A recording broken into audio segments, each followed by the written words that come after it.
안녕하세요 여러분, 축구야 사랑해 축사입니다.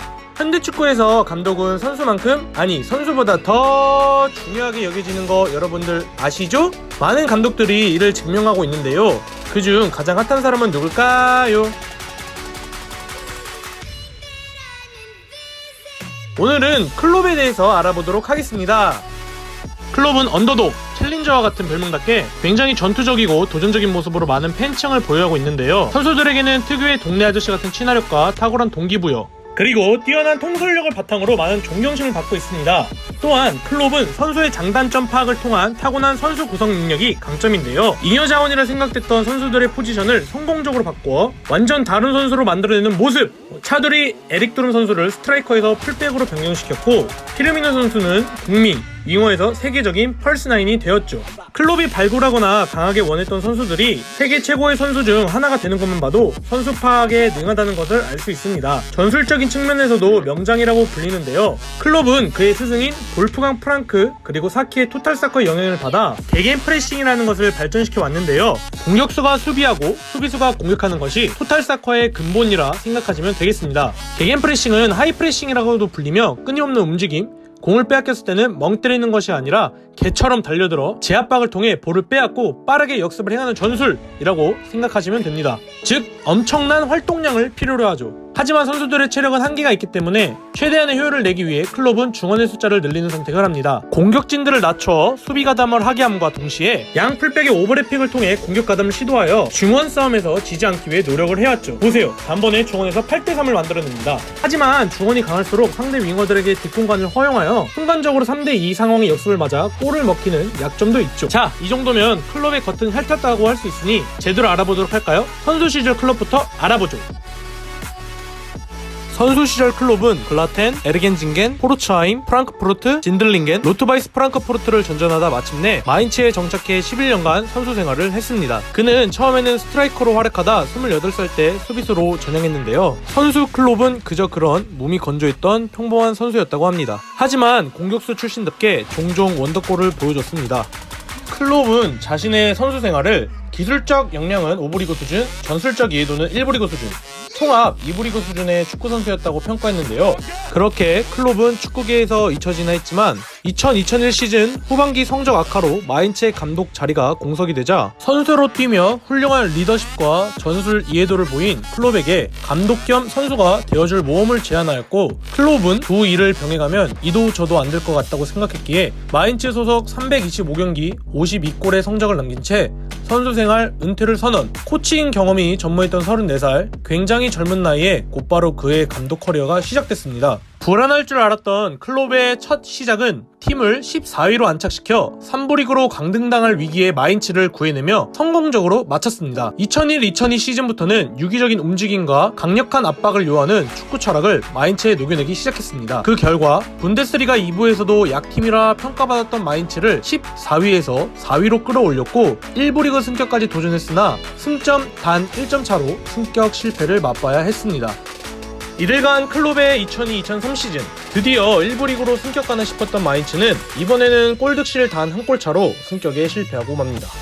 하지만 인생 3세판이라 했던가요? 우리의 클롭 감독은 포기하지 않고 2003-2004 시즌 마침내 마인츠 창단 역사상 99년 만에 1부 리그로 승격을 시키고야 맙니다. 분데스리가 승격 이후 중위권의 성적까지 줄곧 기록했고, 페어플레이 1위로 UEFA컵에 출전했을 때도 토너먼트까지 진출하며 순항했던 마인츠는 세비야에게 패배에 떨어지게 되었고, 06-07 시즌에 16위의 저조한 성적을 거두고 결국 강등당하고 맙니다. 클롭은 마인츠에 남았으나 07-08 시즌 마인츠가 아쉽게 승격에 실패하자 자진사임의 뜻을 밝혔습니다. 그렇게 선수로 11년, 감독으로 7년, 무려 18년을 몸담았던 마인츠에서 하나의 상징과도 같았던 클롭은 모든 책임을 짊어지고 클럽을 떠나고 맙니다. 이때까지만 해도 클롭은 그저 유망한 젊은 감독 정도였습니다. 운명의 장난이었을까요? 클롭이 사임을 했던 07-08 시즌 독일의 명문 클럽 도르트문트 또한 리그 13위까지 추락하면서 위기를 맞이하게 됩니다. 이러한 도르트문트의 위기는 2003년부터 예견된 상황이었는데요, 이대로는 안 되겠다 싶었던 도르트문트는 리빌딩을 목표로 하여 당시 40세에 불과한 젊은 감독이던 클롭에게 러브콜을 날리게 됩니다. 리빌딩의 대가인 클롭은 시작부터 남달랐었는데요, 네벤 수보티치,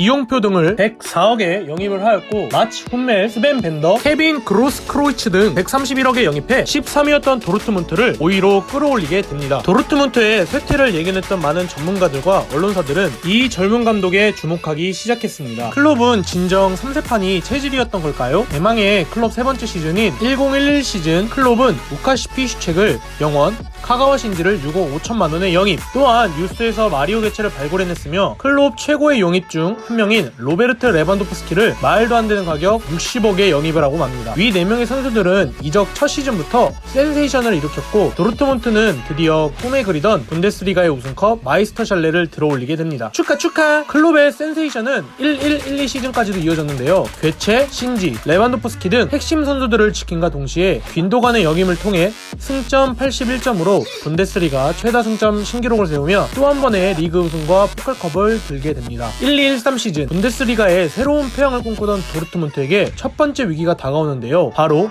에이스인 카가와 신지의 맨체스터 유나이티드로의 이적 사건과 역대 팀 중 하나로 손꼽히는 하인켄스 뮌헨의 돌풍 때문입니다. 영입의 대가 클롭은 카가와 신지의 이탈을 뮌헨 글라트바흐의 에이스이자 유로 2012에서 좋은 모습을 선보인 마르코 로이스를 영입해 압도적인 퍼포먼스로 리그와 컵에서 좋은 활약을 이어갔습니다. 특히 챔피언스 리그 4강전 레반도프스키의 활약으로 레알 마드리드를 꺾어버리며 결승에 진출해 위기를 극복하나 했으나 챔피언스 리그 결승전 상대는 FC 바르셀로나를 무려 7대0으로 이기고 올라온 끝판왕 바이에른 뮌헨이었죠. 두 팀의 골키퍼의 신들린 선방쇼 덕분에 전반전에는 쉽사리 골을 허용하지 않았지만 후반 60분 만주키치의 골로 뮌헨이 앞서가기 시작합니다. 68분 이에 질세라 도르트문트도 빈도간의 PK골로 뮌헨을 추격하죠. 이렇게 1대1로 연장전을 가나했지만 정규시간 1분 전인 89분 로벤의 결승골로 결국 비기어는 바이에른 뮌헨이 들고 맙니다.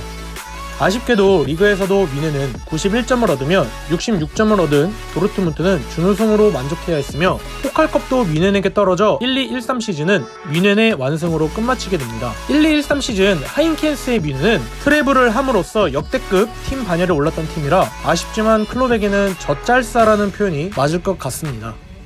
13-14 시즌 클롭의 두 번째 위기, 진정한 라이벌의 등장, 바로 엄청난 자금력을 지원받은 펩 과르디올라가 바이에른 뮌헨의 감독으로 임명되었습니다. FC 바르셀로나를 세계 최고의 클럽으로 만든 후 새로운 도전이라는 목표를 갖고 독일에 도착했는데요. 풀 스쿼드로 경쟁해도 아슬아슬한 판에 리그 초중반부터 주축 선수들의 줄부상과 마리오 괴체와 레반도프스키를 뮌헨에게 빼앗기는 악재들이 겹쳐 2년 연속 바이에른 뮌헨에게 우승을 내주고 맙니다. 하지만 이러한 상황 속에서 이러한 성과를 낸 것은 매우 훌륭한 성과임을 부정할 수 없죠.